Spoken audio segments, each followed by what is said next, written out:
A warm welcome to Headingley, the home of Leeds Rugby League Club, for the first test match of the Australian Schoolboys Tour of Great Britain 1991. With the national anthems out of the way, we get down to the proceedings here at Headingley. The first test match between Great Britain and the Australian Schoolboys. 11:30 kick-off here on this Sunday morning. Let's quickly run through the two sides. Barla line up with Philip Holmes of East Leeds at fullback. The wingers are Phyllis Sam, Wigan St Patrick's, Danny Ellison, Parkside, Goulburn. Centres Darren Wilson, Kerry Tyler, Whalley Central, Wigan St Jude's respectively. The halfbacks line up Anthony Baines, Westholt, Neil Kelly, Woolston.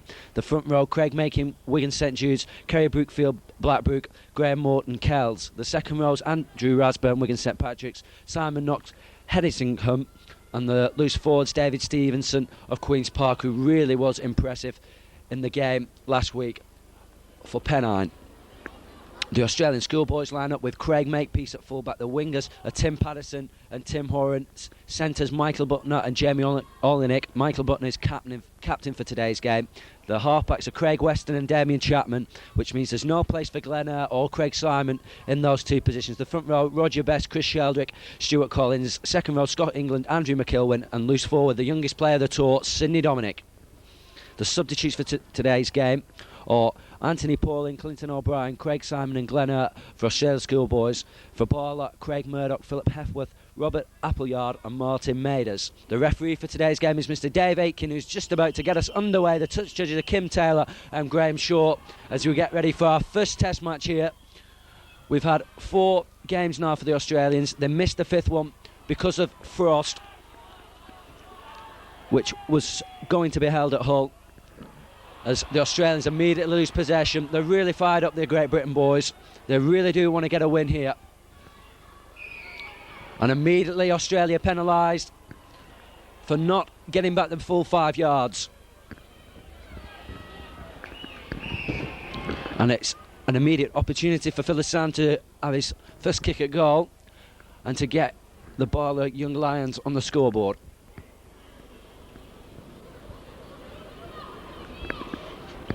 This game will be played at 35 minutes each half. Substitutes, 4 of them are allowed on the bench. All 4 can take part in the game, but once substituted, the player coming off the field can take no further part in the match. A crowd of around, I'd say, just under 2,000. Not a massive crowd. They were expecting in the region of 3,000, but it is building up. And there's a nice, friendly atmosphere here for both teams.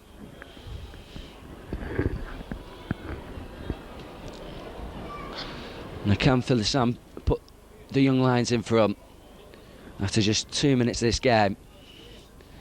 Yes, he can. That's a great kick from Hassan, straight in front of the post, making no mistake at all with it, and gives Great Britain a 2-0 lead. That'll certainly be the start they wanted.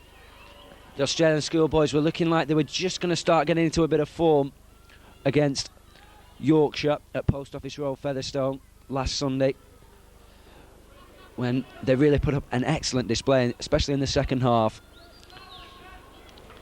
Remember, they've only lost once, the Australian schoolboys, and that was in Auckland to New Zealand. And it's going to be a really big task for Great Britain to do it again, as Hassan driving the ball in. He's well met though by Collins and Scott England, as Roger Best makes a real hit there on number 8, Craig Makin of Wigan St Jude's. Andrew Rasburn, Simon Knox rather, moving forward. Scott England making the tackle. Now here comes Kelly. Oh, he tried to slip the ball, but it didn't really come off. But number 11 this time was Andrew Rasburn from Wigan St Pat's, who just dived on the ball. And now we will get the kick from Philip Holmes. Will it make touch just below us? Yes. Skims into touch before the Australian cover can come across. Some really big lads in both sides. That front row of Roger Best, Chris Sheldrick, Stuart Collins, and then Andrew McIlwain, who's a massive second rower, are really going to take some beating, as Mr Aitken of Humberside seeing something, and Great Britain get their second penalty of the game. And Kerry Tyler will come across to kick it into touch. So that's 2 early penalties the Australians have given away, and they'll not be pleased about that. It's the start that Great Britain needed if they're going to get anything from this match. They need to get early points on the board and put the pressure on the Australians, so they have got to come at them. Morton driving the ball forward inside the 22. There's a platform here for Great Britain if they can move the ball wide. Kelly misses out Morton gives it to number 12, which is Simon Knox. Simon Knox tries to release the ball, and then we get the knock on. And the Australians are driven back to the line. That was the first real chance of the game, and number 4, Kerry Tyler, has been done for a misdemeanour offence and has put all the good work to bad. It didn't need that there. The pressure was on the Australians on the line, even if the pass had gone to ground from Simon Knox.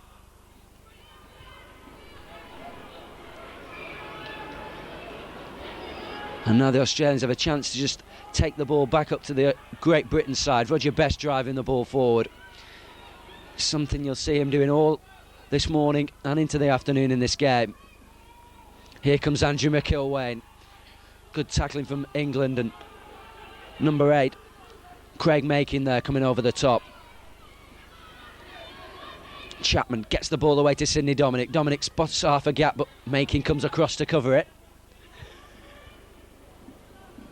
Chapman to Weston. Watch his passes. He's an excellent pass of the ball, and they get it away there. Butner with a great little ball to number 4, Jamie Olin. He just couldn't get away from the cover tackle. David Stevenson doing the job, and as he does there, and they're going to get a knock on against the Australians. Real early pressure here from Great Britain.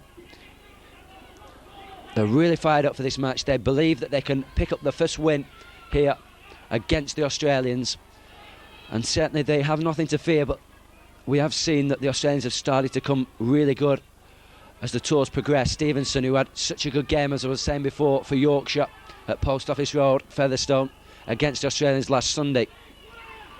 Makin, who'll drive the ball in all afternoon, but he knocked it on there. The 2 number 8s are real old-fashioned prop forwards. They'll drive the ball in no matter who's tackling them or how hard they're being hit. They'll put up with immense pressure. Sidney Dominic gets the ball away to Chapman. A chance there on the far side. Number 5, Tim Horan, but he's going to get pulled back for the forward ball. Now that was unfortunate. That would have been another excellent try there for the Australians, and they have scored some real top-class ones in the last few games.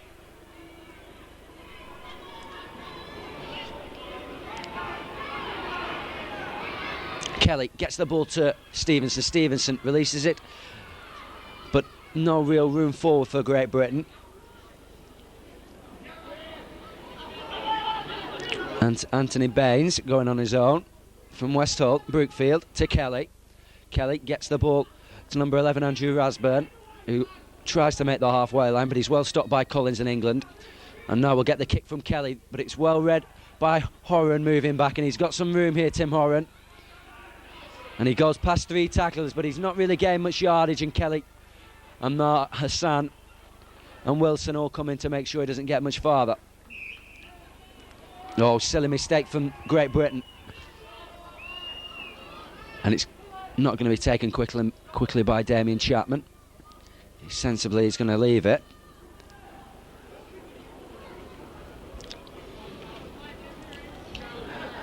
As I was saying before, Peter Solis with a very difficult job of picking the players for this game. There's been some excellent players and excellent displays by the substitutes who are on show here today. As Great Britain get caught again for offside, that's another silly mistake, and a chance maybe here for Jamie and Chapman to kick a goal.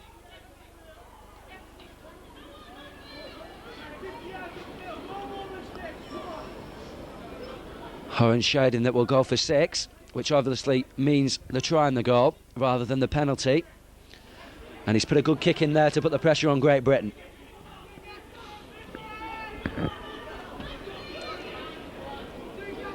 Eight minutes gone. Great Britain leading by 2 points. That penalty after 2 minutes by Philisan. Here comes Roger Best trying to put Australia back in the game. Sheldrick gets the ball to Collins. Collins just held up short of the line, and he might go over. No. Few centimetres short there. Sheldrick gets the ball away. McIlwain, no room at all to run with it, and Brookfield comes in with a tackle to stop him in his tracks. The blind side is open for the moment for Great Britain. They need to close it down, and I think Best has sorted it. No. The Australians moving the ball wide. Weston, that's a good pass to Butner, but he just can't get the ball away. Because if he'd have looked up, there was an overlap then the blind side, and that's where it goes. Chapman, That's a good ball to Horan. Horan inside to Tim Patterson, who's just held up short again, and will get the 5th tackle. Real pressure here on Great Britain. Surely a chance for Australia to get something on the ball. Chapman throws the ball anywhere. Collins picks it up and gets it to Weston. Weston to Butner. Surely a try here for Sidney Dominic. Yes, he goes over just to the left of me. Sidney Dominic with the first try of the game. And it was on the cards at the moment the Australians went in the 22. Great Britain's tackling held them up short, but as soon as the ball was moved wide, it was obvious that Australia were going to go in. And Sidney Dominic, the youngest player on the tour at 16 years of age, we've talked to him before, and he really is an excellent youngster for a lad of his age, and he's not that small, but he packs such a body that he's really hard to stop, and he made sure he was in the right position then to go over the line. And really it was a case of who was there would go over, because poor Philisan on that far side was left with 3 or 4 men on him. As we've said before, Sidney Dominic from North Rockhampton State High School on the central coast of Queensland, the youngest player in the team at 16 years of age, but he weighs in at an amazing 13 stone 2 pounds.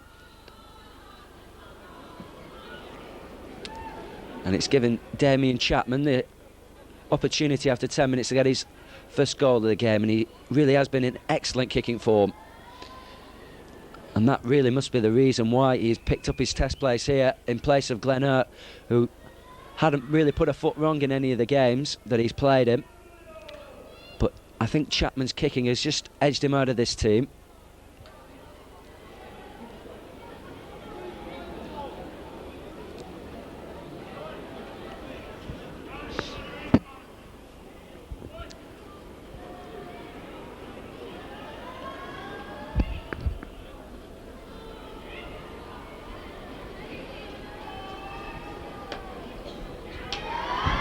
Chapman swings that one in. It's an excellent kick from Damien Chapman, straight between the posts, and the Australians make an instant reply to that early penalty from Philisan.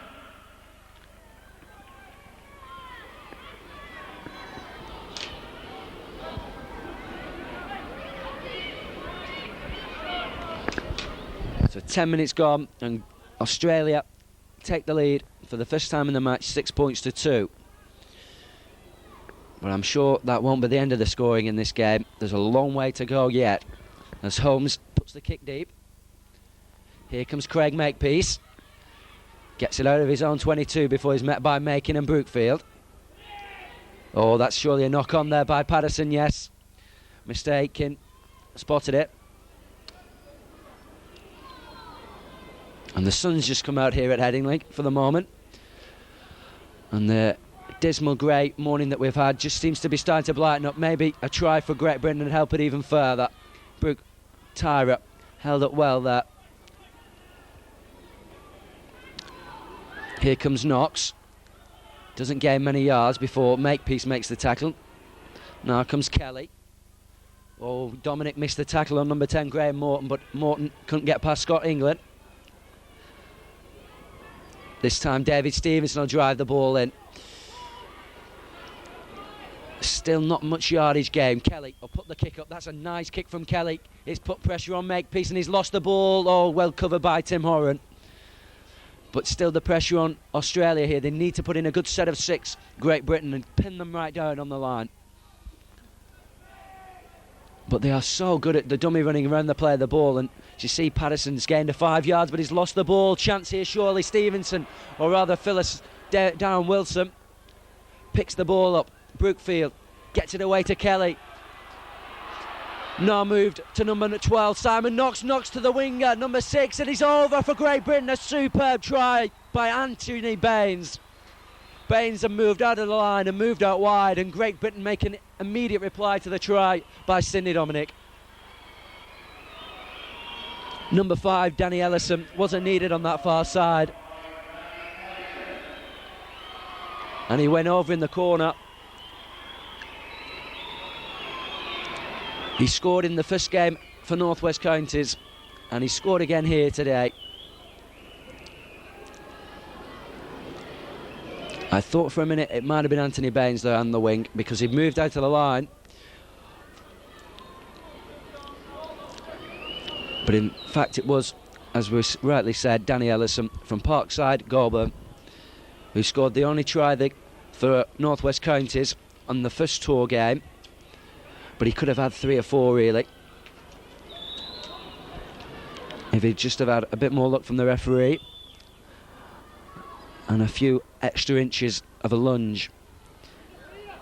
As we said before, Danny Ellison from Winstanley College, as the kick from Hassan drops feebly short.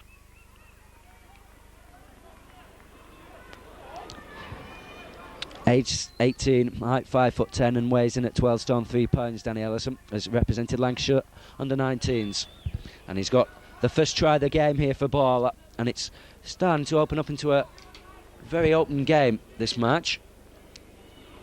6 points each,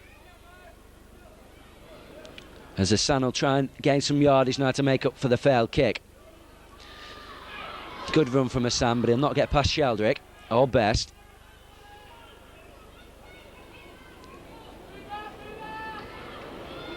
Stevenson gets up to the 22. England with an ankle tackle. Now Brookfield driving the ball forward, gains the 5 or so yards before he's brought down. And Makin does the same. Good run from Craig Makin. That's took the ball out of the danger area for Great Britain. And Philip Holmes will put the kick up. It's in a high one again. It was from the kick before that we got the try. Here comes Tim Horan, or rather Tim Patterson.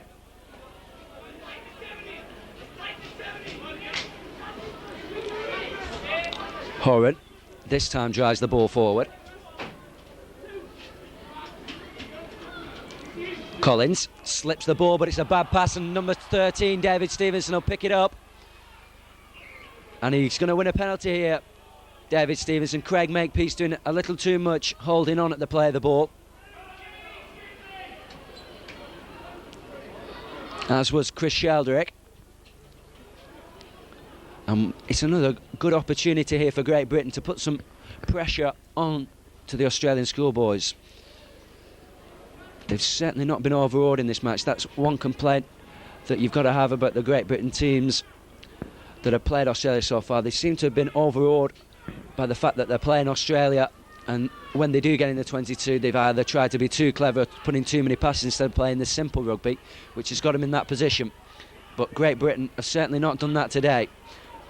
Baines gets the ball away to Knox. Knox makes the 22, but he's also met by an excellent tackle from the captain, Michael Butner. Kelly has got support outside of him in number 10, Morton. If Great Britain could get another try here, it really would mean that the Australians would have a big mountain to climb. Brookfield trying to do just that, but he's held up short of the 5. Kelly looking for the drop goal. Oh no, it's not a good attempt, but maybe Great Britain will pick it up. Hassan, if he can pick the ball and go over, a chance here of a try. Knock on.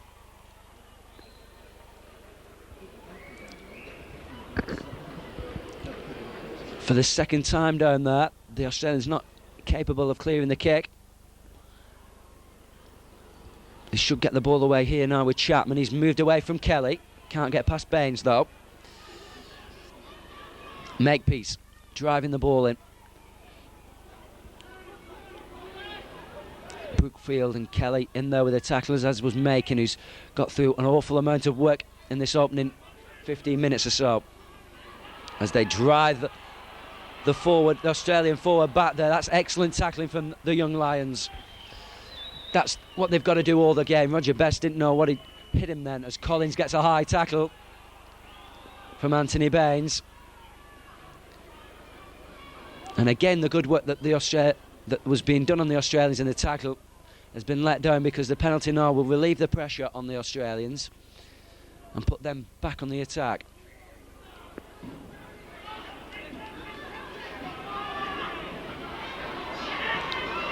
Best driving the ball in.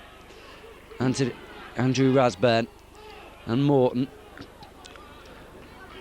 from Kells in there with the tackling. Here comes Collins for the Australia. Again, number 8, Craig Makin in there with the hit. Now Scott England, he again seemed to be hit a little high. Stevenson made that tackle. Chapman to Weston. Weston moves the ball to Butner. An excellent pass from Butner to Horan. If he can get through the gap, and he can, he's got support outside. In number 5, Tim Horan. Oh, that was a superb try for the Australians. There's nothing more you can say. That was excellent rugby. They moved the ball then to good effect. Number 4, Olyanek. Butner with a pass before it, and then Tim Horan finishing it off in the corner. And it was all so easy. Jamie Olyanek went through a gap then that just didn't exist. And after 20 minutes of this game, the Australians again reply to that Great Britain try with their second try of the game. And with the way Damien Chapman's kicking at the moment, it's near enough certain that it's going to be a 6-point try.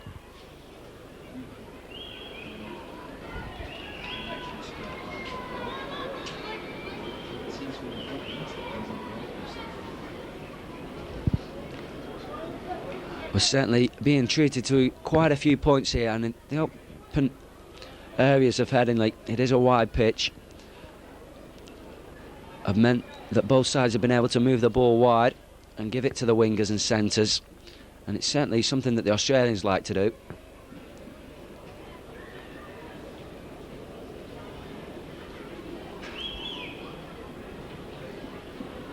And like I said before, I'm sure that won't be the last points of the game.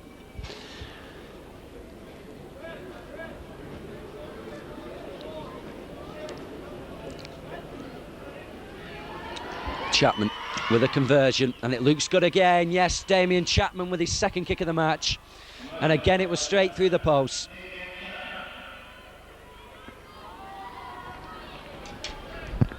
It doesn't matter where they score the try, Chapman seems capable of putting over the conversion.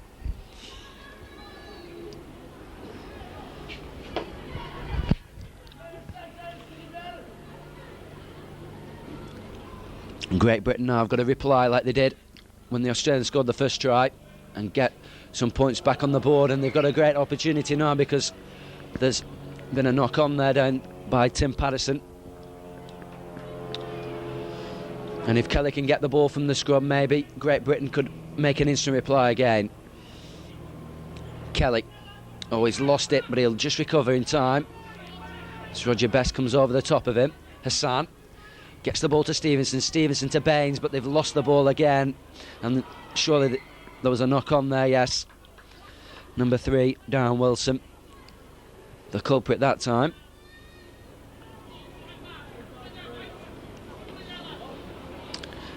And that was on first tackle as well, but Great Britain have won the ball there, I think, from the scrum. Yes, that was good hooking from Kerry Brookfield. That's the first one won against the head.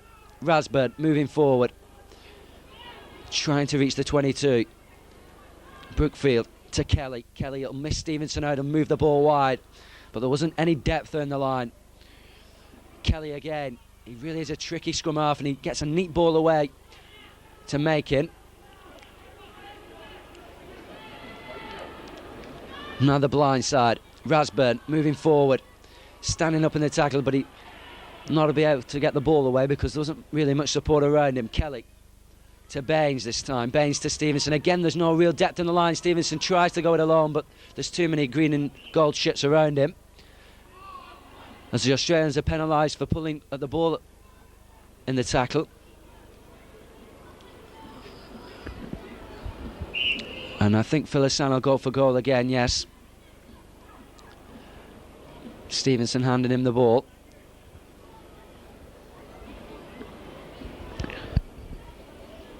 Sanu put that penalty goal over after 2 minutes to put Great Britain into the lead. He has already missed one attempt though, the try conversion attempt from Danny Ellison's try in the corner after 12 or so minutes. Philissan, who said before, plays for Wigan St Patrick's. He's aged 17, height 5'11", weighs in at 12 stone 4 pounds, and has represented Lancashire under-17s. And as it says in the programme, a strong running centre who takes some stopping. Well, he's got a penalty goal attempt here to again cut the points difference on the Australians. And he's done just that. That's a better kick from Hassan.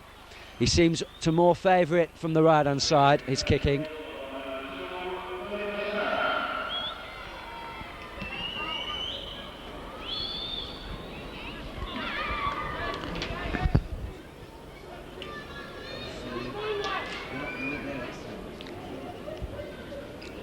So 24 minutes gone and Australia pinned back to just a 4-point lead now, 12 points to 8. But it really is starting to open up into a great test match. Hassan driving the ball in best with the tackle on him. There's very little between these two sides. It's something that we thought would happen. We didn't think after the representative games that there wasn't much in it if all those representative sides' best players were put together. Brookfield does some neat running from acting half. Kelly to Stevenson. Stevenson moving round. He'll need some support around him then. If it had somebody on his shoulder, he could have maybe got them through a gap. Holmes puts the kick in. That's a good kick from Philip Holmes from East Leeds. And now here comes Patterson. Not get past Hassan though.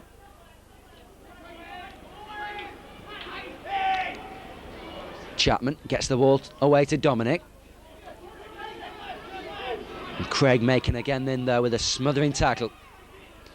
McIlwain, and another excellent tackle from making sure that he run from marker to make the second tackle in a row. That's neat pass though from Sheldrick to Chapman. Butner gets it away to Horan, or rather Olyanek going down the touchline. Has he got the power to go past the fullback? He has, but Hassan makes the desperate tackle down the line. A try-saving tackle from Hassan. Makepeace. Again, Great Britain looking to be opened up. Chapman goes it alone, and that's a great tackle from Baines. But Western now with a chance, surely another try here for Australia. Number 12, Andrew McIlwain goes over there on the far side. And the Australians get their third try of the game. And again, as soon as it went in the 22, as soon as the half break was made, it was obvious that the Australians were going to score. Chapman, though, has stayed down. He really did get a big hit then. From, I think it was Anthony Baines. He's got up though after receiving some treatment and will take the kick. But it all came about because of Jamie Olnek's mini break here on this touchline. He released his winger, Tim Horan, or rather Tim Patterson. And only a great tackle from Hassan stopped them gaining a tackle earlier.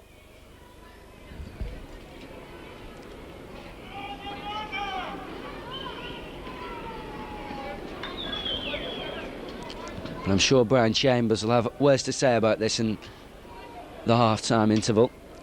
We're 9 minutes from the break, and it's going to need Great Britain to get some points back on the board before the end of this first 35 minutes, really to give them some hope for the second half, because the Australians, when they do get into the Great Britain half, look very menacing indeed.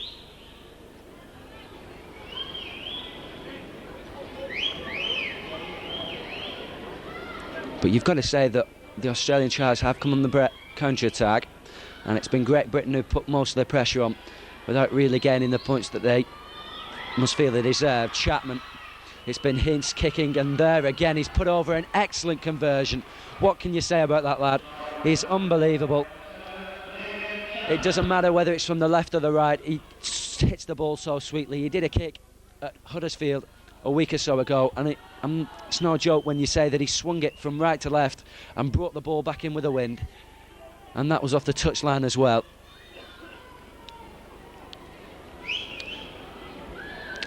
That has been the difference between him and Glenn. The passing and running are exactly the same. They're both excellent players at that, but Chapman's kicking must give him the edge on anybody who's making does a little too much tackling there on Makepeace.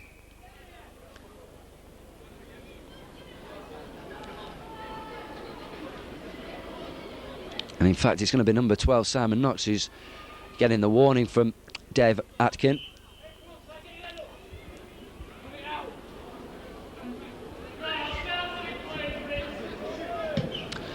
So the Australians now with a 10-point gap. 3 tries to just the one from Great Britain. And really the main factor again, the 3 goals.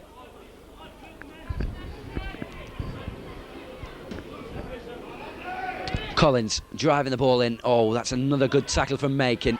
But he, again, needed the support around him. Brookfield was there to help him as Collins tried to turn in the tackle. Sheldrick, oh, he knocked Andrew Rasburn out of the way then.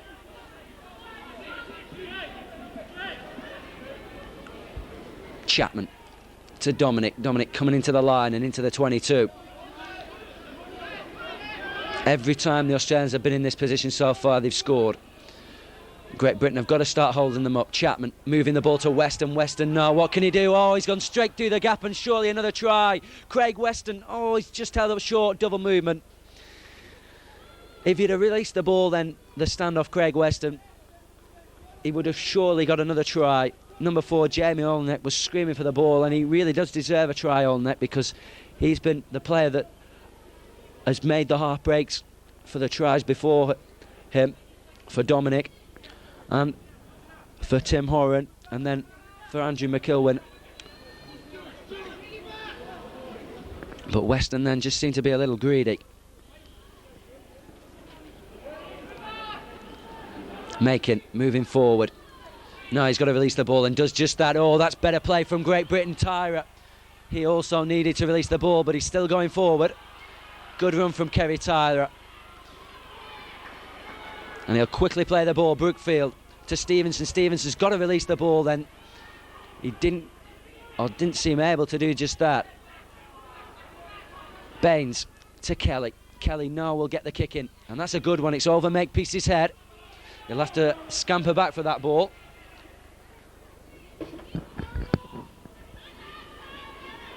As Stevenson makes a real big hit on him. Chapman gets the ball away. Weston, that's an excellent pass to Dominic. Dominic's got the speed here to go through the gap. He needs the support though. He's got it in Butner, but he throws the ball behind them. And now Brookfield will pick it up. This game's starting to turn into a very open match. Baines. And now Tyra going forward from acting half. Both sides starting to find gaps in the opposition's defence. Make him moving forward. Great Britain have got a commitment to attack though. They're 10 points behind. They need a try before the break. Kelly, that's another useful kick. He seemed to be brought down then. And yes, it's going to be given a penalty to Great Britain. Good decision, Mr. Atkin. He was well on the spot then to spot that Neil Kelly had been brought down after the kick.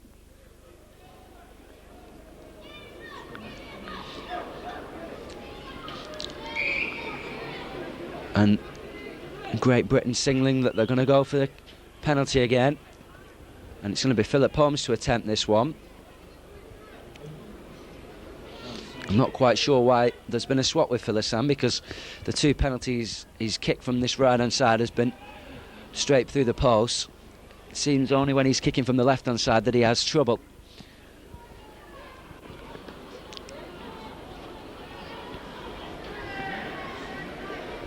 But if Great Britain could put this kick over, it'd shorten the deficit to just 8 points.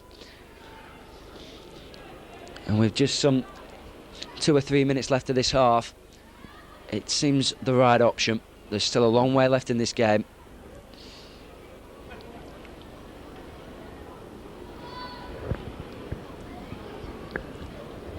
The youngsters in the crowd certainly enjoying it as Holmes comes up for the kick. It looks good. Oh, that's an excellent kick from Philip Holmes, straight through the posts. He made sure of that 2 points there, the fullback from East Leeds. There was no way he was going to be denied the penalty goal there. And that, as we said, shortens the deficit now to just 8 points. Australia leading 18 points to 10, and every time they just seem to look to start to move away, Great Britain come back in it with either a penalty goal or a try, and they've got to keep doing that. They've got to keep plugging away as Sheldrick and Best pull off an amazing tackle there on Hassan, and he got straight up from it as well, Hassan, which is a good sign.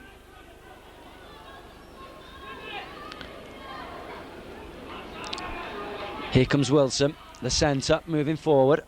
Not really gaining much yardage though. Brookfield Now to Kelly. Kelly gets the ball away to number 10 this time, Graham Morton. And now we'll get the kick again from Kelly. It's another good precision kick from the scrum half, but Patterson will drive it back, and he's very powerful, Tim Patterson. As you saw there, he went through them 2 tacklers. Again, as if they weren't there. Chapman to Weston. Weston now with Butner outside. Butner goes round Tyree, just seemed unable to keep hold of him, Tyree then. Horan has got Butner back inside, but Butner drops the ball and knocks it on. Makepeace will go over for the try, but it'll not be allowed. And we'll get the scrum down. Kerry Tyree, every time Butner gets the ball, just doesn't seem able to get near him. He seems so much more powerful than him. Michael Butner, the Australian captain, that it's frightening for Great Britain. As again they're pinned inside the 22, it needs a good kick again and some good driving as well. Morton trying to do just that. Best in there with a tackle, as was Andrew McIlwain. Here comes Macon. Oh, good tackling from Collins. And number 12 again, Andrew McIlwain, coming in there below the chest. Holmes now with a kick. It nearly got charged down by number 9, Chris Sheldrick, as the kick goes into touch but doesn't really get much yardage. As we get the half-time whistle, the end of a very intriguing first 35 minutes. It's been a real battle out there, and both sides will be glad of the rest. I'm sure both coaches will have a lot to say to the 2 teams. Australia going in 18 points to 10 up, but it's really been a battle of nerves between the 2 sides. There's been gaps there for both sets of backs. Barla taking the lead after just 2 minutes with a penalty goal for Philisan. They were pegged back by tries by Horan, but Danny Ellison came up with a great touchline try in the corner on that left-hand side. A few minutes later, after Chapman had put over the conversion from the try by Horan, we then have further tries from McIlwain and Dominic, which were all converted by Chapman. But 2 penalties by Hassan, 1 by Holmes, has meant that the score at half-time is Great Britain, Barla Young Lions 10. Welcome back for the second 35 minutes of this first test match here at Headingley. This British Coal first test. Remember, the second test will be at Hilton Park Lee on Friday the 20th of December, kick-off 7:30. In between that and this game is that Tuesday game against the President's 13 at the Watersheddings Oldham, kick-off 7:30. That game changed from Central Park, Wigan. We think because of the Challenge Cup semi-final, but we don't think we know because of the Challenge Cup semi-final on Saturday between St Helens and Widnes, as the Great Britain boys get a rousing reception here on re-entering the field. They really did put up a great effort in the first half.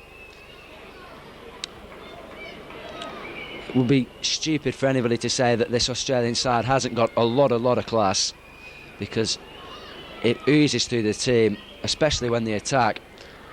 And Great Britain at the moment are sticking very close to them, but they do need a try somewhere in the second half and not to concede any points against Australia.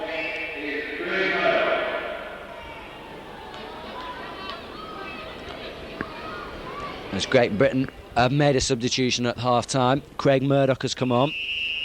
I'm not quite sure he's replaced for the minute. We'll check up for that in the next few seconds. As we get back underway, Damien Chapman with a kick down there into the Great Britain half.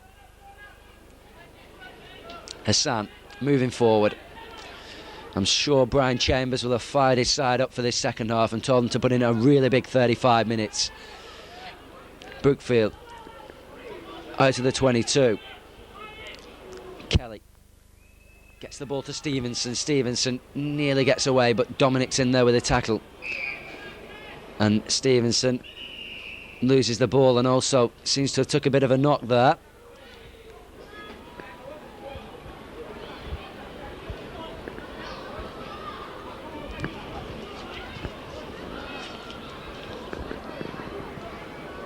Craig Murdoch, one of the halfbacks, I think he's come on at standoff for Anthony Baines. As I was saying, we'll confirm that in a few minutes. I'm sure Neil Kelly's not gone off. No, I can see Neil Kelly there, yes. He's replaced Anthony Baines for this second half.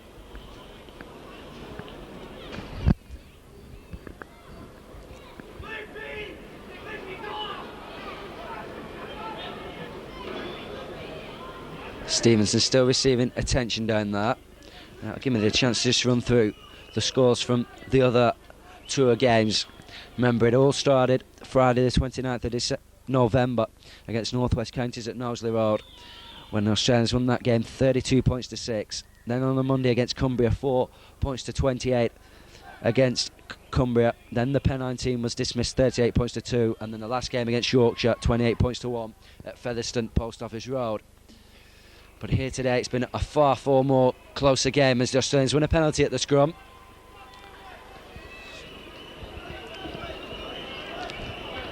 And surely here they had the opportunity to add some more points on the board. They're being told to go for goal as the Australians make a substitution.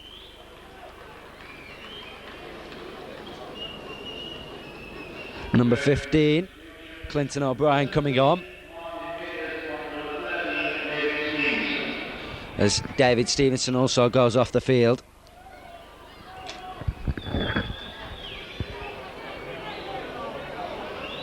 Or is he going off? He looks like he's going to hobble off now. He really has took a bad knock on the leg. He doesn't want to leave the field, and you can't blame him. This is a real big test match. There's so much pride at stake for these lads, but with an injury like he's got there, he really just can't stay on the field. They've got to get him ready. I'll try and get him ready for the second test now, because David Stevenson is a quality loose forward. Chapman gets the ball away to Roger Best. Best driving the ball through, or trying to get through, the Great Britain defence. It's not needed for Great Britain to concede some early points here, as McIlwain gets the ball away to the substitute there, number 15, Clinton O'Brien, who's come on for Australia.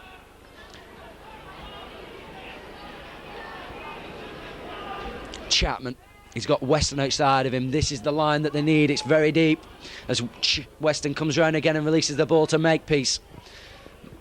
Makepeace driven back. Number 14 there, Craig Murdoch, making his first tackle of the game, but he's given away a penalty.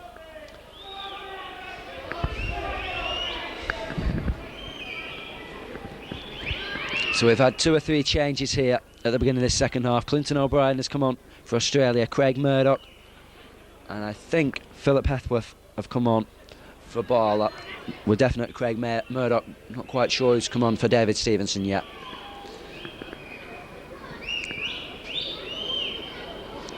Here comes Stuart Collins though, driving the ball forward. It's in fact actually Martin Maidus from Saddleworth, and he makes the tackle there as well. Chapman to Weston. Weston got Chapman coming round. He's also got Dominic inside, who releases the ball, but Kelly read that one well. Good play from the scrum half, Neil Kelly from Woolston. He read that ball superbly then, or there would have been real danger on the line for Great Britain. And he's here now, Kelly, moving the ball. As Morton that time got a real big hit. Here comes Murdoch, trying to jink his way through. And back it goes to the kicker.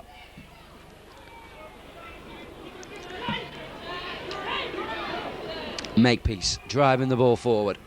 Goal, that's an excellent pass to number 5, Tim Horan. But he's not got that much room to take it down the touchline.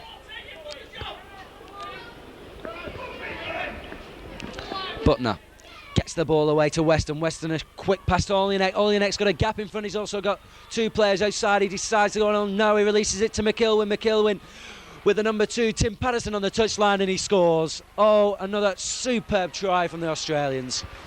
That was absolute genius play from the backs and then the forwards and then the backs again. And Tim Patterson, no, surely gives them the breathing space that they deserve after such an excellent move.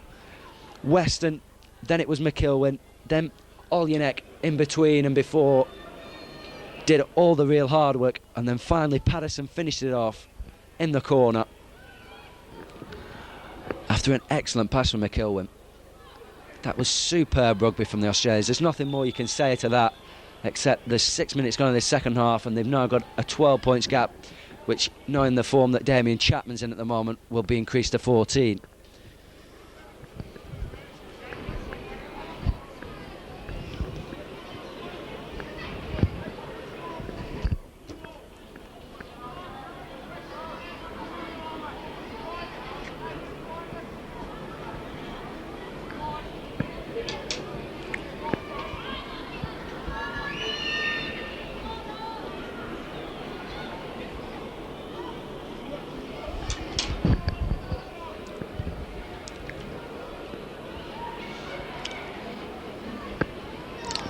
He has got a real difficult attempt though, Damien Chapman, here on the touchline. But as I was saying before, his kicking has been impeccable so far on this tour. And it really wouldn't surprise me if he puts that over. He's certainly got the length. Oh, it's just drifted to the right. Just maybe put the kiss of death on him that time.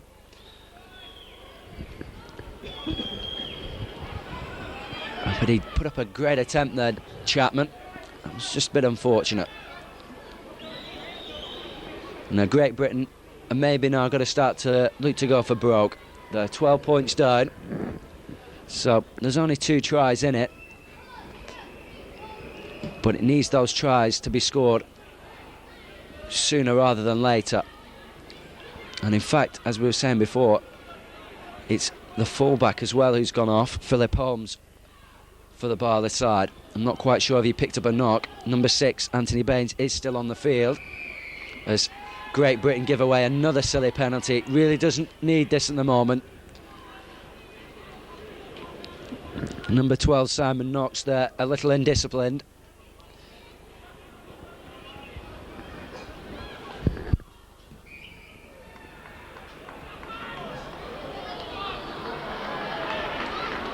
Oh, but the mistake there from the kick. That was a very silly one as well from the Australians that time. You really don't expect it from them. Kelly loses the scrum there for a minute. The ball will surely come out the wrong side. Yes, retake.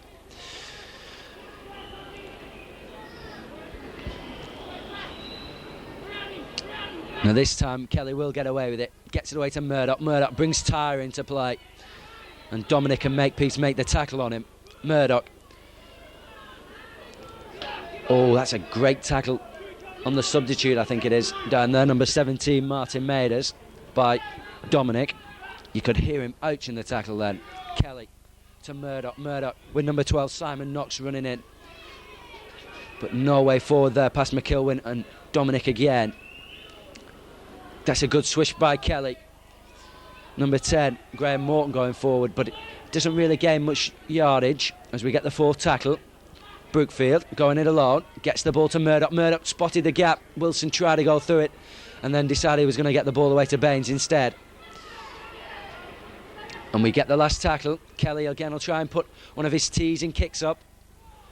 It's a high one. Makepeace under pressure as Kelly comes through, and it's going to be tackled behind the line, so it's going to be a dropout. A great kick again from Neil Kelly. As number 9, Chris Sheldrick, stays down for the minute.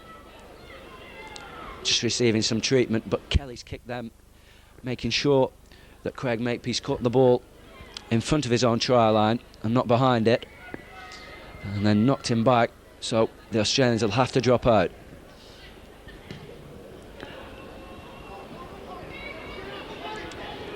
Hassan driving the ball in.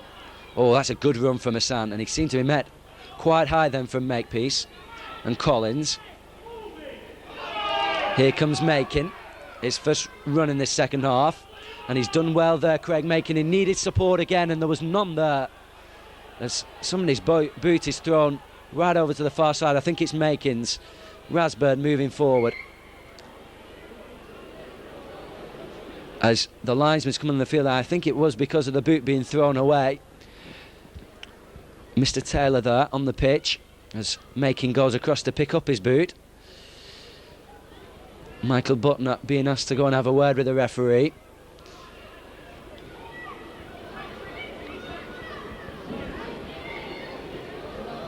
And I think there's going to be a penalty here. Yes, A great opportunity now for Great Britain. A high tackle, I think, has been called against Clinton O'Brien, the substitute.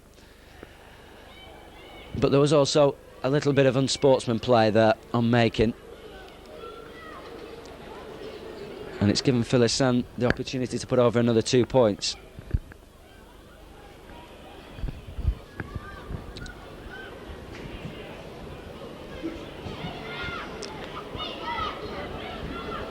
I'm not quite sure whether this is the right idea or not. There's still a long way to go in this game, around 25 minutes or so.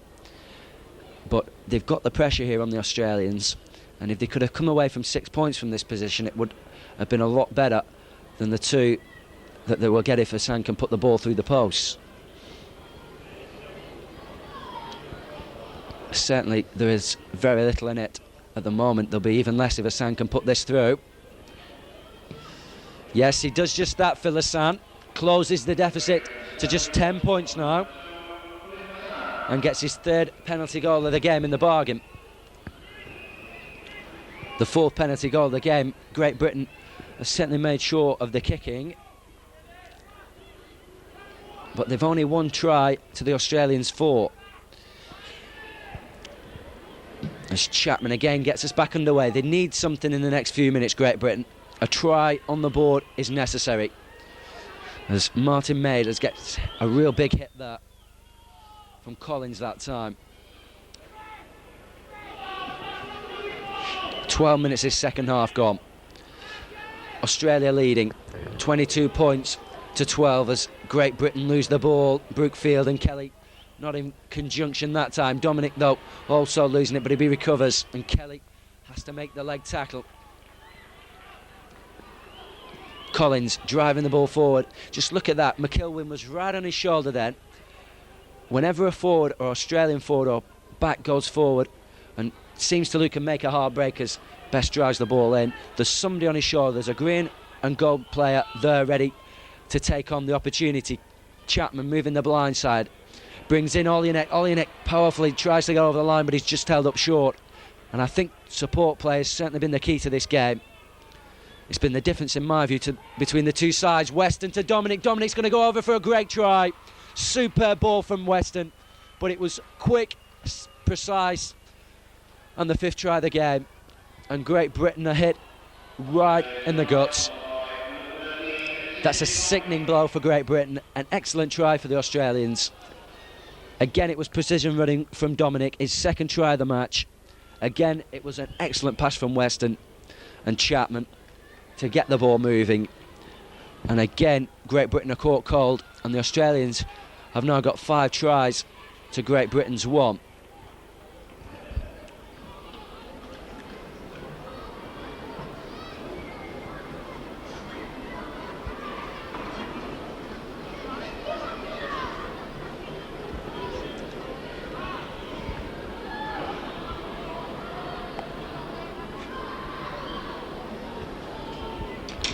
I'm sure that Damien Chapman will make sure of this kick as well.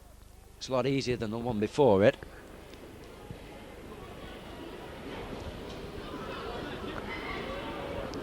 We've also had a substitution. Anthony Pauling has come on for Chris Sheldrick.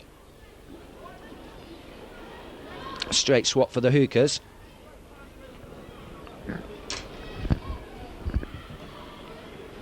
As Chapman lines up this kick.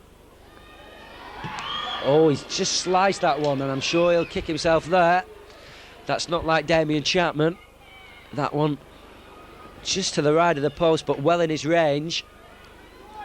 Maybe the pressure just being felt there by the scrum half. So there's still only 14 points in it. But now Great Britain really do need a try. And the conversion.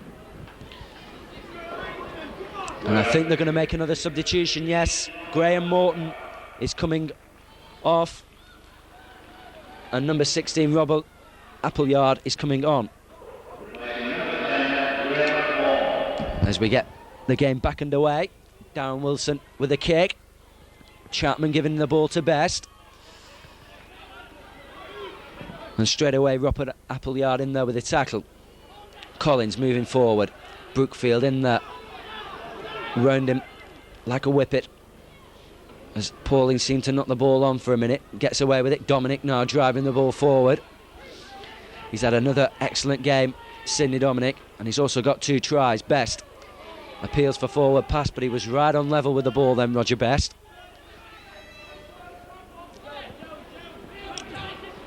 Chapman, oh, the kick was just not far enough. Tyra making sure of it. I think he heard the call being made by Butner then. As Danny Ellison, who's seen very little of the ball, apart from the try that he scored in the corner in the first half. Making. Runs straight into Best and then loses the ball. Brookfield quickly picks it up, but he can't get the ball away. Murdoch. Appleyard, good slip of the ball there, and he had support around him, which wasn't normal for Great Britain. Here comes Ellison. Cuts past one tackle, again he needs some support. And I think he's just managed to keep himself from going in touch, yes. Brookfield to Murdoch. Murdoch spotted that he couldn't get the ball away, decides to go it alone. Great run from Murdoch, but he needed support again. And there's a little bit of holding on pulling at a shirt by number 15, Clinton O'Brien, the substitute. And Great Britain are going to get another penalty, and they need something from this one.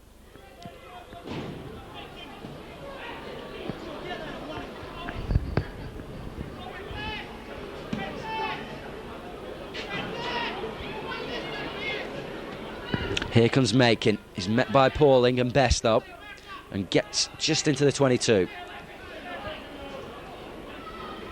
Kelly to Murdoch. Murdoch, that's a good ball to number 16, Robert Appleyard. Appleyard slips it back as Wilson does the covering up job.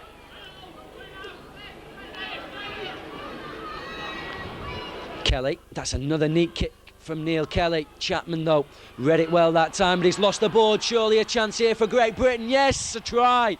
Number 2 for Lasan, I think it was, who went over in the corner. Or is it a try? No, Mr. Atkins has disallowed and give a scrum instead.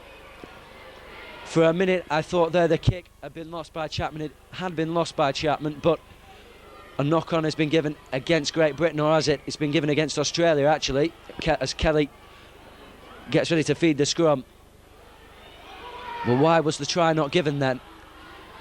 I'm not quite sure of the decision there. Maybe there was a knock-on by a Great Britain player and he pulled it back for the first knock-on by the Australian. I'm sure that we'll find out after the game off Mr. Atkin as Great Britain go forward. They need a try. Martin Maid has just held up short by Olyanek that time, the centre. Kelly to Murdoch. Murdoch, no real depth, but he gets the ball away to Simon Knox, who doesn't really gain much ground. 4th tackle. Here's Murdoch again. That's a neat kick from Murdoch, but Patterson read it well. Here comes Makepeace driving the ball in. Murdoch, and then 3 or 4 Great Britain forwards making the tackle on him. Collins, number 12 Simon Knox in there, and Brookfield and Makin again, who's been excellent in defence all afternoon, or rather all morning and now afternoon. Chapman gets the ball away. Weston this time puts the kick in. Wilson moving backwards into his own 22, and now he'll drive the ball forward. Good tackling from the Australians again. They gave him no room at all then to go forward. And the markers again working perfectly. Roger Best and number 2 Tim Patterson doing their job. Run the play, the ball. Dominic there with a tackle on Makin. Kelly gets the ball away. Oh, and the number 16, Robert Appleyard, seemed to jump for the ball then as it came to him.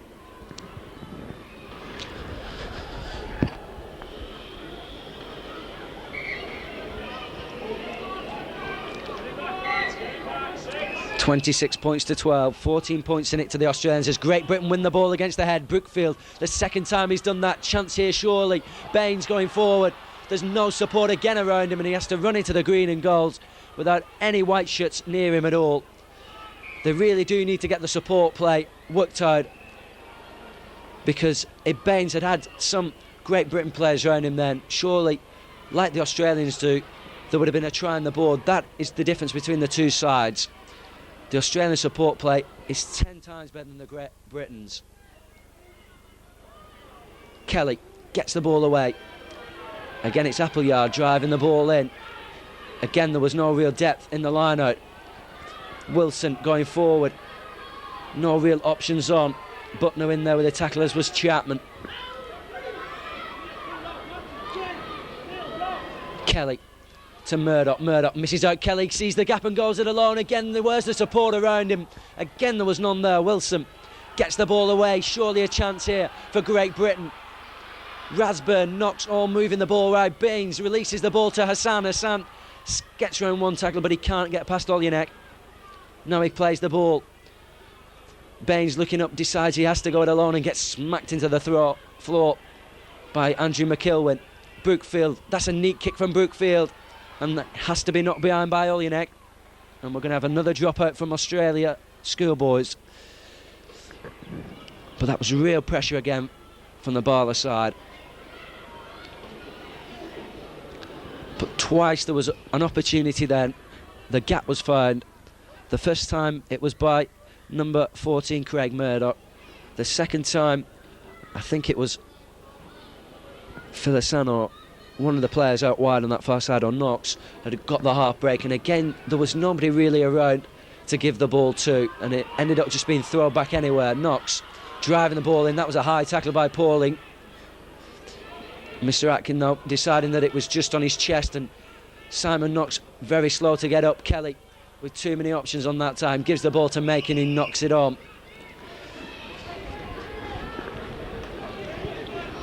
And you do feel if Great Britain can't get anything from this pressure here, the game will start to drift away from them. As we get the Australians' third substitution, Craig Simon coming on. Not quite sure, I don't think they're quite sure he's going off. It looks like Sidney Dominic. Yes, Sidney Dominic is going off after some 20 so minutes this second half, and Craig Simon coming on for him. Sidney Dominic, as we said, the youngest player on the tour, and he's picked up 2 tries here today and another excellent performance, and I'm sure he'll be in for the second test at Hilton Park Lee on Friday.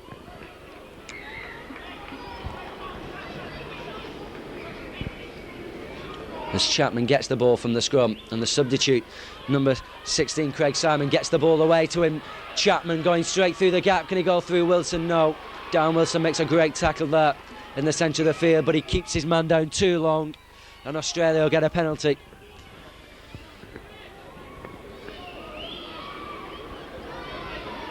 And I'm sure they'll waste as much time as possible here.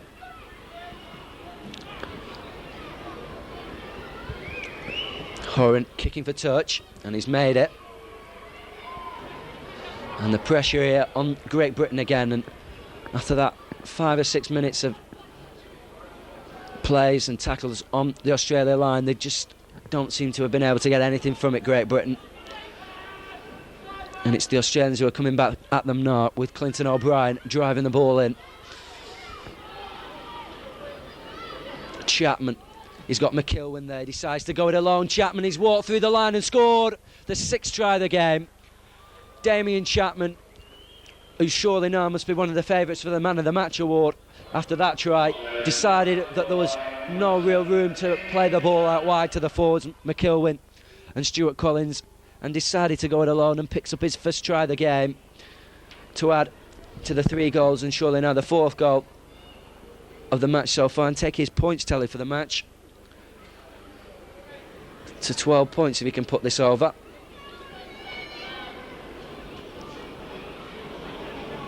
And that really does now, surely, after 25 minutes of this game, just 10 minutes to go, seal Australia's victory.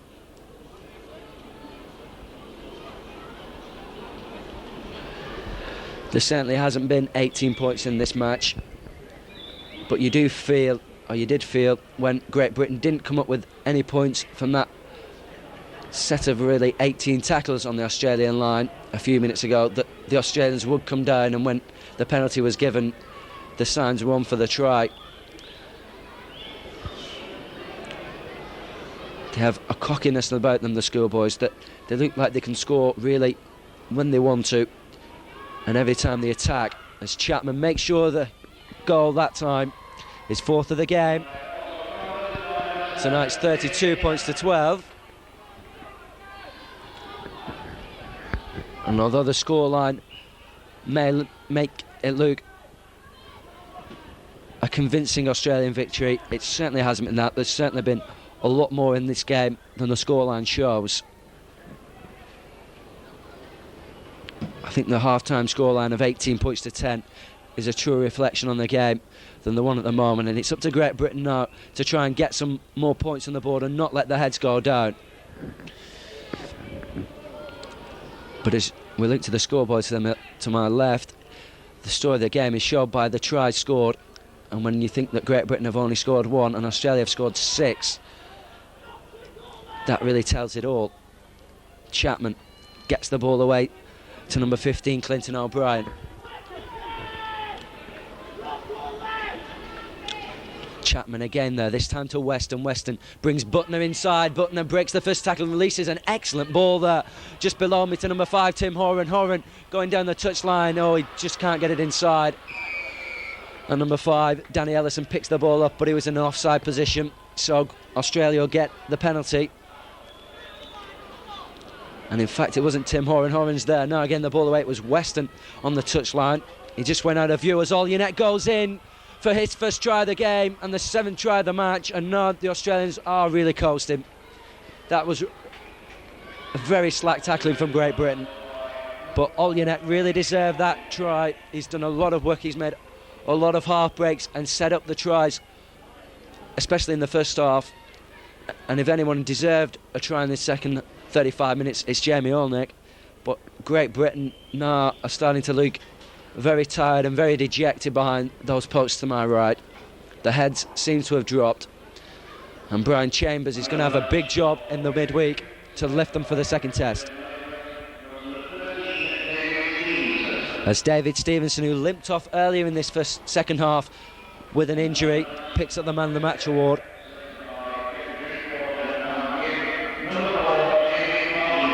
As u19s, after scoring that try, rightly pings up the Man of the Match award for Australia Schoolboys.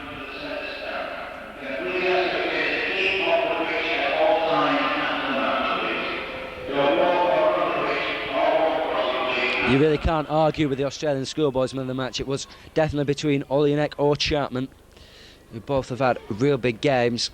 And Chapman here looking for his 5th conversion of the match, and he's done just that. Excellent kick again from Chapman. And now the score moves to 38 points to 12. And Chapman's points tally for the game moves to 14.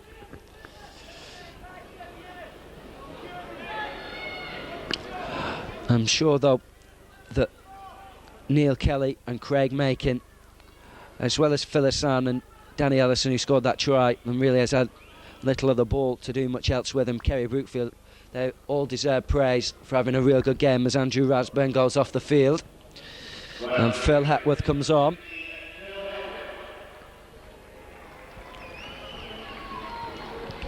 Andrew Rathburn from Wigan St Patrick's. He's another player who had a quite useful game. But the Australians now looking very cocky indeed, moving the ball wide. 17 Glenn Eyre now on. The last Australian substitution. I think he might have replaced Craig Weston actually. Certainly check up for that on that as well in the next few minutes. As Great Britain do a spot of tackling down there. All the substitutes have now been used as Australia win another penalty. A bit of a Phil Hepworth there with his first tackle, using his fist in it.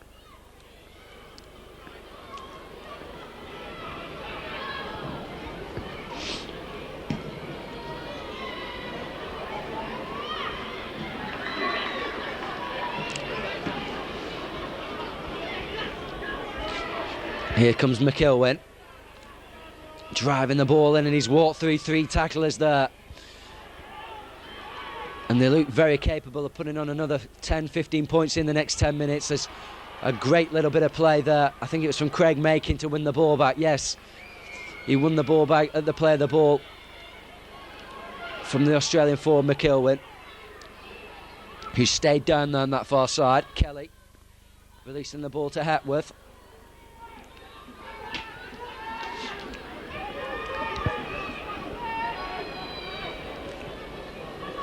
Murdoch releases the ball inside again to Hepworth, but Collins, and I think it was number 16, Craig Simon, who made the initial tackle to knock the ball out of his hands.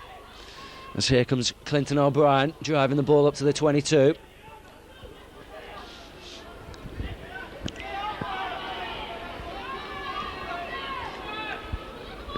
Best driving the ball in.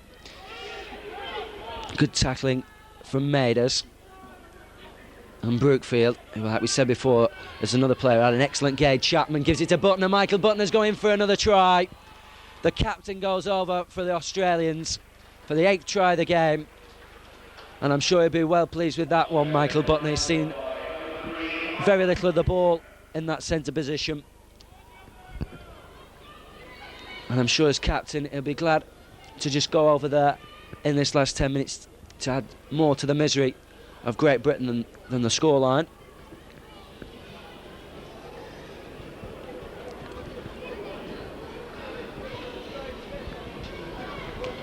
But just looking down my list now, the only back that hasn't scored for Australia today has been Craig Makepeace, the fullback. Every one of them, Patterson, Butner, Olyanek, Horan, have all got on the score sheet. And when you think that we've had 2 tries for Sidney Dominic, who was substituted early on, one from Andrew McIlwain and Damien Chapman as well, it's starting to really become a bit of a massacre for Great Britain, and quite a large victory for the Australians. And when you think at half-time there was only 8 points in the game, and coming into the second half there was only 10 points in, as Chapman puts the ball between the posts for his 6th conversion of the game after 20 minutes this second half. And it's really been this last 10 minutes that the Australians have run away with it through tries by Chapman and Butner and Olyanek.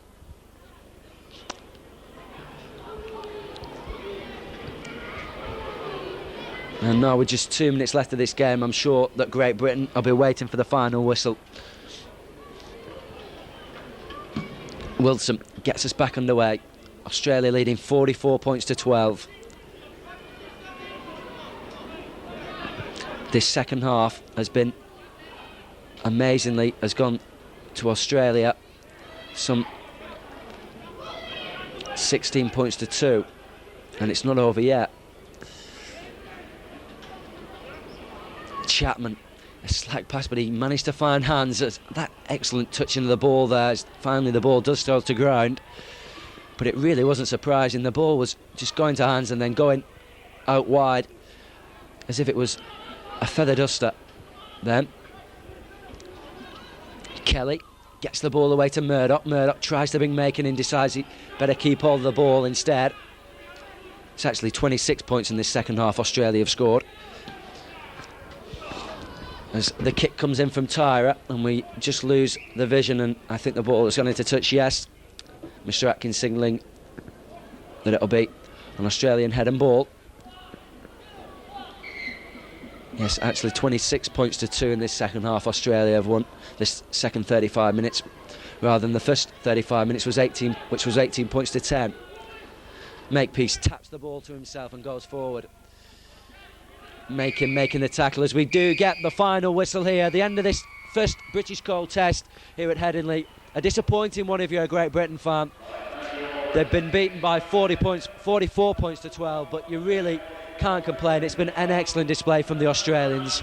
There wasn't no way 30 points in this between these two teams, but the class and the endurance and the stamina of the Australians in the last 10 minutes really was the difference between the two sides. That and support play played a real big part, and I'm sure that both coaches will have words to say about that after the game.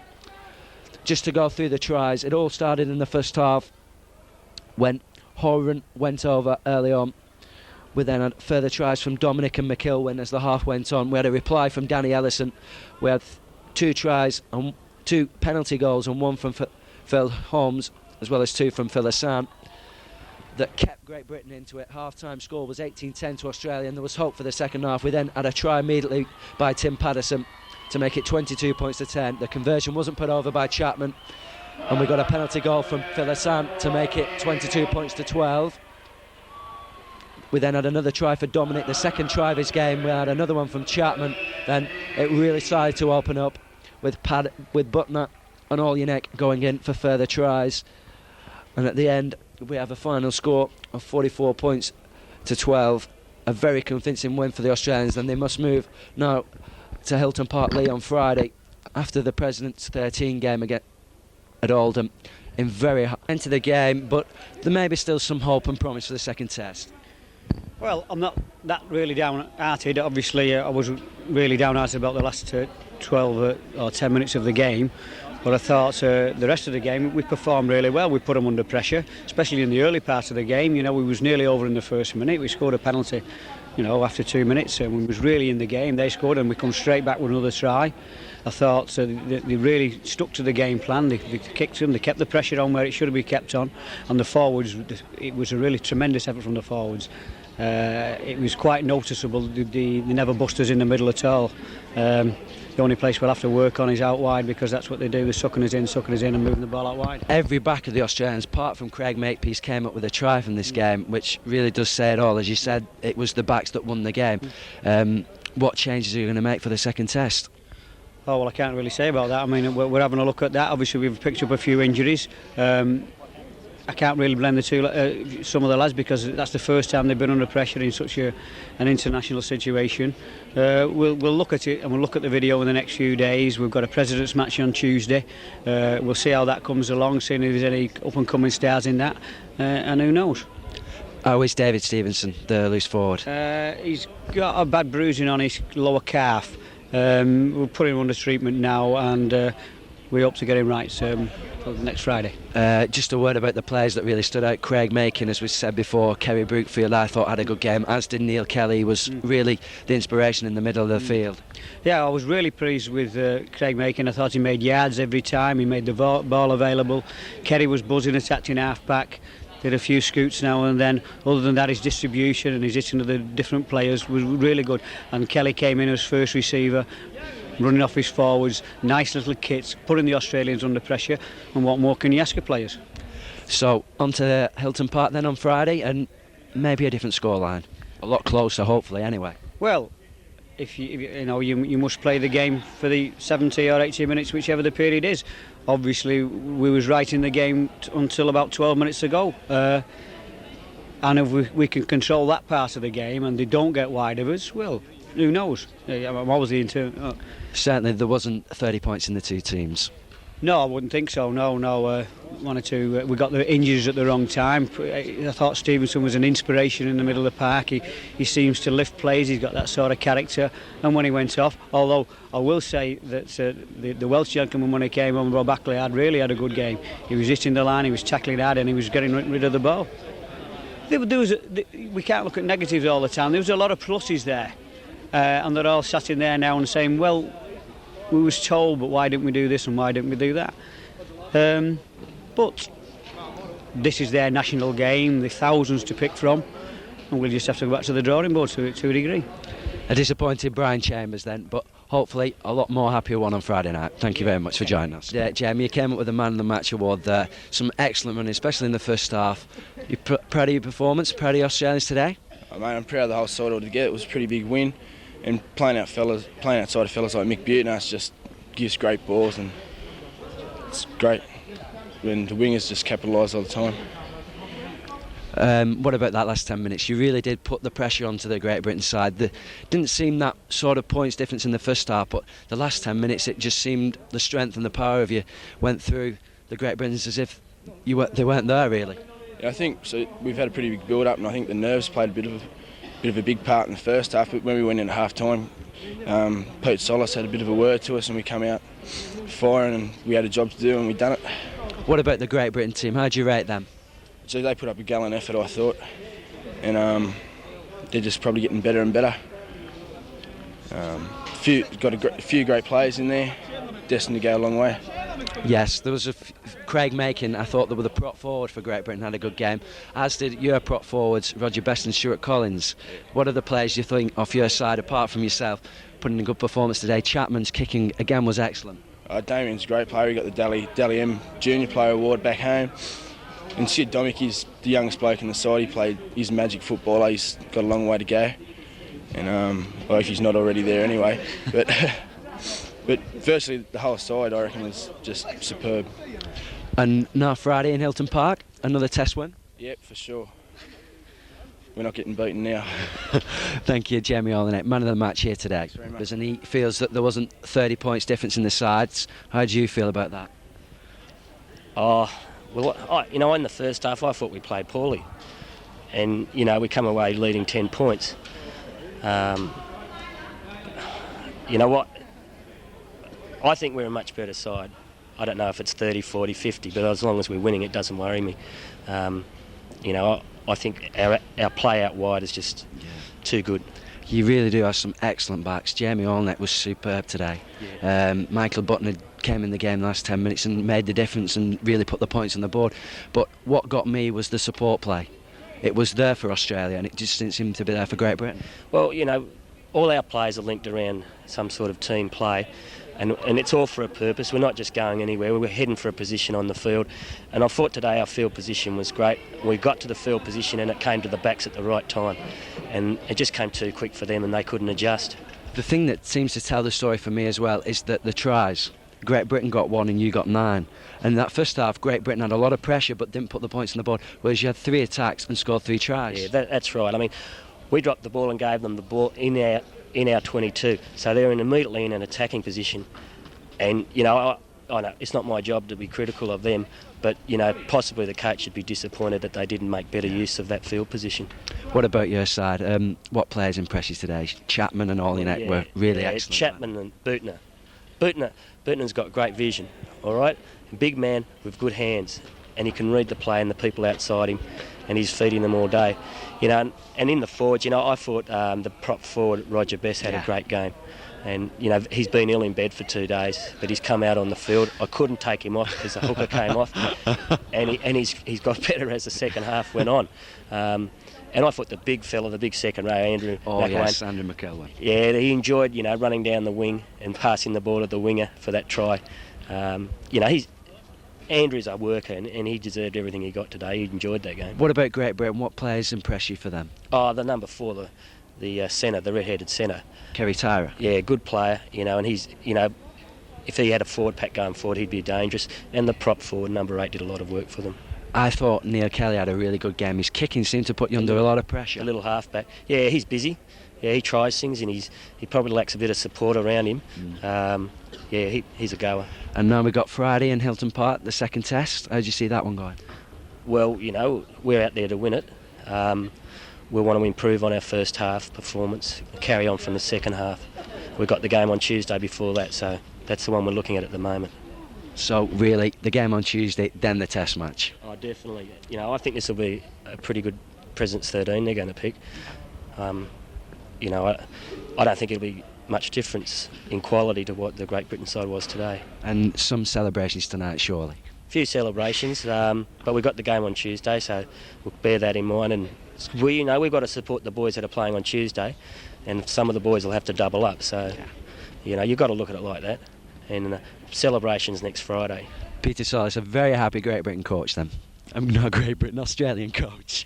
The Great Britain captain, I'm sure you'd be very disappointed about that display, but you must have some thoughts on it. Yeah, well, not taking away from the Australians, they played well. The beat us in the backs, our forwards played well, and giving them due credit, they played very well. What about the Australians? What players really stood out for you today? The 2 centres were very good indeed. Michael Button, Jamie Olnett. Yeah, the scrum half, he was good. He was always there, putting people into gaps and supporting. The forwards kept coming at us, but I thought our pack handled them well and got on top of them. What players for your own side stood out today? Kelly had a really good game, and Macon in the forwards I thought was excellent. Yeah, well, We done our best as we could. Defence didn't work as good, but I thought the attack was just as good as what the Australians were. Would you agree the turning point in the game came when David Stevenson went off just after half-time? Well, yeah, I would say it would have done, yeah. And hope for the second test? Well, I hope that we work more on defence and we beat them. And you believe you can do that? Yeah, we can do. We should have beaten them today, but... Brilliant display here at Headingley. They really did show their class in the last 10 minutes when all the backs ran in tries. But there's hope for Great Britain. They came near to getting victory here, especially in the first half where there was only 8 or 10 points in it. Hopefully on Friday Brian Chambers can sort it out, and with a full strength side he can give the Australians a run for their money. Again though, it's got to be said that they need support play, a decent forward line and the ball moving to the backs. The Australians here put up a real excellent and impressive display for a schoolboy side. Final score, Great Britain 12, Australian schoolboys 44.